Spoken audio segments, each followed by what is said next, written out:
From the long-awaited return of a fan-favourite character to inside baseball references that have us all pointing at the TV like that Leonardo DiCaprio meme, Who fanatics might butt heads on a lot of things, but we can all agree that the following moments are Doctor Who fan service at its finest. And so with that in mind then, I'm Ellie with Who Culture, here with 10 times Doctor Who gave fans exactly what they wanted. Number 10. Fully exploring the depths of the TARDIS.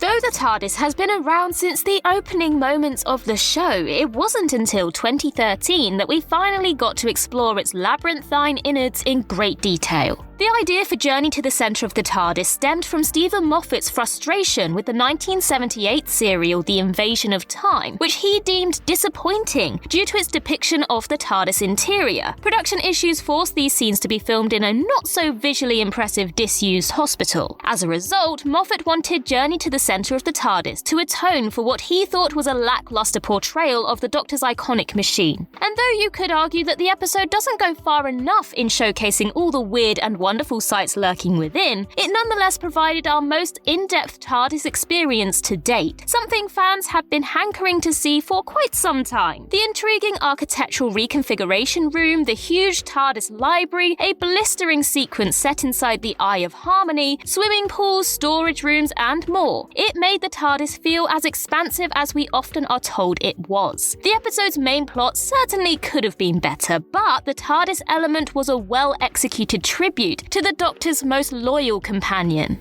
Number 9. Christopher Eccleston's comeback. The fact that we only spent one series with Christopher Eccleston's Ninth Doctor left many a frustrated fan wanting more. A lot more. As with Paul McGann, Eccleston's time on screen was far more brief than your average Doctor's. And though Big Finish came to McGann's rescue towards the end of the Wilderness years, a comeback for 9 just didn't seem on the cards. And that's because in the years after his 2005 exit, Eccleston made it clear that he wasn't on great terms with Doctor Who, even stating that he didn't enjoy working on the show. And that's exactly why the announcement of his audio-exclusive return was such a great moment of fan service. Absolutely nobody expected it to happen. So far, 9 has battled Cybermen, Ravagers, ancient psychic aliens, and more, and his Big Finish run has been very well received. Eccleston himself is also enjoying it, even enthusiastically teasing a 60th anniversary story with the late David Warner. After all the behind-the-scenes drama we've heard about over the years, to see him embrace the Whoniverse once again, albeit just in audio form, was a fantastic surprise, and it's something that fans have been eager to see, but never thought they would since 9 regenerated in the Series 1 finale. Number 8. Classic Doctors Unite. Any TV show episode in which heroes past and present combine forces is going to be a fan favourite, and Doctor Who has been doing this for longer than most. The internet may not have been around during the classic years, but that doesn't mean there weren't hordes of fans excitedly discussing the possibility of seeing multiple Doctors in the same story. It's been apparent since day one that the show's timey-wimey premise would allow for this, and indeed, a multi-Doctor adventure was an idea that was often mentioned behind the scenes, well before it actually happened. Producer Barry Letts finally delivered the goods in 1972/1973 with The Three Doctors, a serial that received a rapturous response from Whovians at the time, with Part 4 racking up 11.9 million viewers, the highest rated single episode for both Jon Pertwee and Patrick Troughton. The 5 Doctors and the 2 Doctors would follow in 1983 and 1985 respectively, and though none of these classic Doctor team-ups had particularly great stories, the 5 Doctors fares the best despite having the largest cast. Multi-Doctor adventures are fan service at its finest, and it's undeniably delightful to watch the likes of Pertwee's suave gentleman butt heads with Troughton's nutty professor. Number 7. Captain Jack Harkness returns.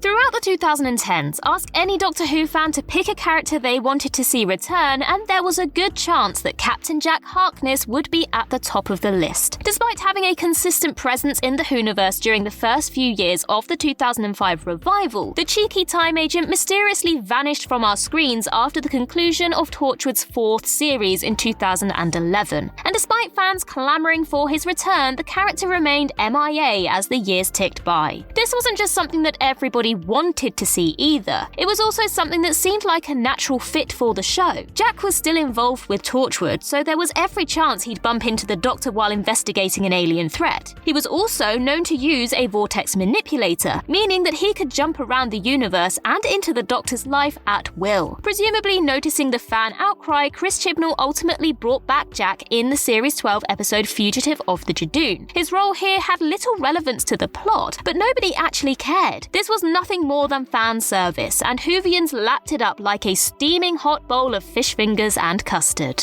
Number 6. Would you like a jelly baby? Possibly more than any other show on television, Doctor Who has a habit of reusing catchphrases, quips, and other iconic lines. Every single time this happens, you just know the writer was sat there with a proud smirk on their face thinking, oh yeah, the fans will love this. Because, let's be honest, we're quite easy to please as a fan base. Just mention jelly babies or fezzes and we'll immediately start whooping and cheering. Some of our favourite examples of repeat quips include the 4th Doctor offering Davros a jelly baby, the 12th Doctor poking fun at the 3rd Doctor's reverse the polarity quip in The Girl Who Died, Ganger 11 spouting out several iconic catchphrases in The Almost People, bonus points for the jelly baby line in this scene, which is actually Tom Baker's voice dubbed over Smith's, the Cyber Planner exclaiming Alon Z in Nightmare in Silver, and the 13th Doctor's Geronimo upon rope swinging between ships in Legend of the Sea Devils. Is this shamelessly pandering to the fans? Yes. Are we totally okay with it? Also, yes. Number 5. The Doctor and River on Darillium. River Song's debut in Silence in the Library and Forest of the Dead brought with it more questions than answers. Who exactly was she? How did she know the Doctor so well? And would we ever see the character again? Back then, there were no guarantees that River would return. Even Alex Kingston thought it was a one and done, which would have been a massive shame considering all the backstory hints that were just begging to be expanded upon, not to mention how well she clicked with the Doctor. One of those backstory hints was so important that River used her last living moments to tell the Doctor about it, describing a previous encounter where the Doctor, who knew her death was imminent, took her to see the Singing Towers of Darillium, where they spent their final night together. All the time we've been together, you knew I was coming here. The last time I saw you, the real you, the future you, I mean. You turned up on my doorstep with a new haircut and a suit. You took me to Darillium to see the Singing Towers. What a night that was. The towers sang and you cried. This instantly became an off-screen adventure that fans were desperate to see. And in 2015, Stephen Moffat, the king of the long-term payoff, delivered the goods. Christmas special The Husbands of River Song depicted their Darillium getaway in stunning detail, rewarding those fans who'd spent the last 7 years wondering if they'd ever get to see it brought to life. And, we all know that I maybe love River Song a little bit, so if they wanted to do a little bit more fan service, they could, bring her back again soon, please. Thank you. Number 4. The coming together of the RTD-VERSE. Russell T Davies was ahead of the curve when it came to the cinematic universe craze in the 2010s. With Doctor Who, Torchwood and the Sarah Jane Adventures, he was running an interconnected franchise years before Marvel Studios made it cool. Something he lamented in a 2021 interview, saying, "I was in the middle of running an empire and my god I did that 10 years too soon, didn't I?" Back when this small screen universe first kicked off, fans obviously knew that these shows existed in the same world, and though it was fun when they referenced each other, what we really wanted to see was a huge crossover episode. Knowing that such an episode would be a ratings juggernaut, RTD made good on that potential with 2008's The Stolen Earth and Journey's End, episodes with such large casts that the opening credits hilariously struggled to keep up with their names. Watching Sarah Jane rub shoulders with Martha and having Donna fire quips at Captain Jack was glorious. And the fact that RTD managed to stuff all of these characters into a story that actually worked was almost unbelievable. This was Doctor Who's Avengers Endgame, and it was a dream come true for fans at the time. Not just that it happened, but also the fact that it was really damn good. Number 3. Tom Baker's Curator cameo. Commenting on why he chose Tom Baker as the only classic Doctor to return for The Day of the Doctor in 2013, Stephen Moffat said that the idea was simply irresistible. He said, "To have the longest standing and the oldest Doctor from longest ago make an appearance and be the one who briefs the new Doctor on where to go, well, it's irresistible, isn't it? You get to hear that voice again. It was just wonderful." In other words, he knew that this particular Baker, as the most popular classic Doctor by a mile, would be the one that fans would want to see the the most. With the Day of the Doctor being a celebration of the first 50 years of Who, it also made perfect sense to bring back the man who'd represented the show for the longest period of time. And the great thing about the cameo was that it wasn't just there for the sake of it. Baker, as the mysterious curator, was there to round out the episode's story and New Who's ongoing Time War arc by confirming to the 11th Doctor that his attempt to save Gallifrey was successful. Gallifrey falls no more. It was the very definition of a crowd-pleasing moment, and there were undoubtedly a lot of tears in the audience when Baker's booming voice rang out across the gallery. Number 2. Everything about the 60th anniversary.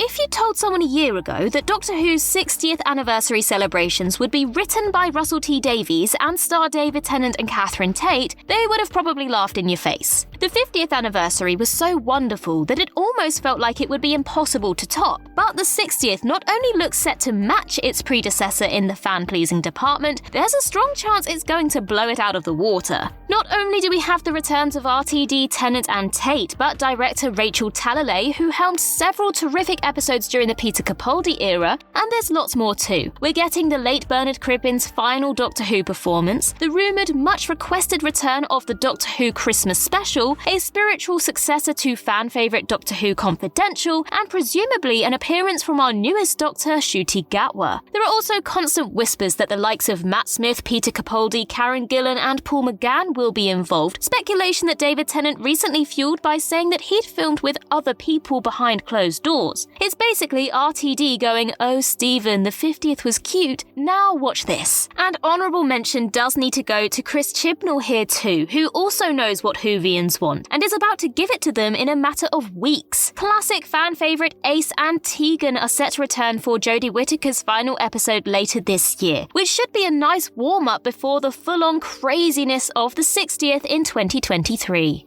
Number 1. The 10th and 11th Doctors joining forces.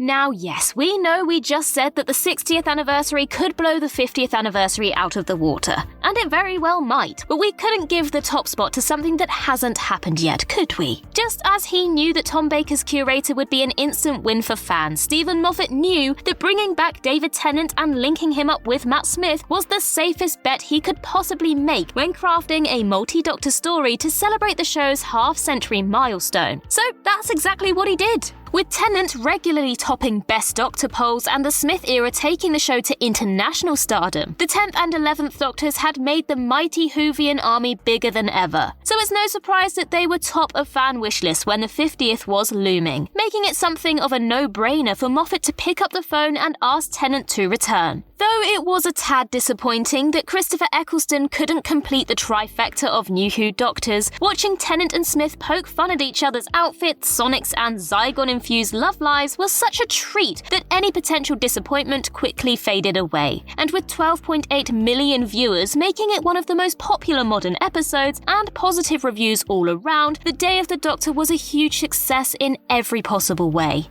And that concludes our list. If you think we missed any, then do let us know in the comments below, and while you're there, don't forget to like and subscribe and tap that notification bell so you never miss a Who Culture video. Also head over to Twitter and follow us there at Who Culture, and I can be found across various social medias just by searching Ellie Littlechild. I've been Ellie with Who Culture, and in the words of River Song herself, goodbye, sweeties.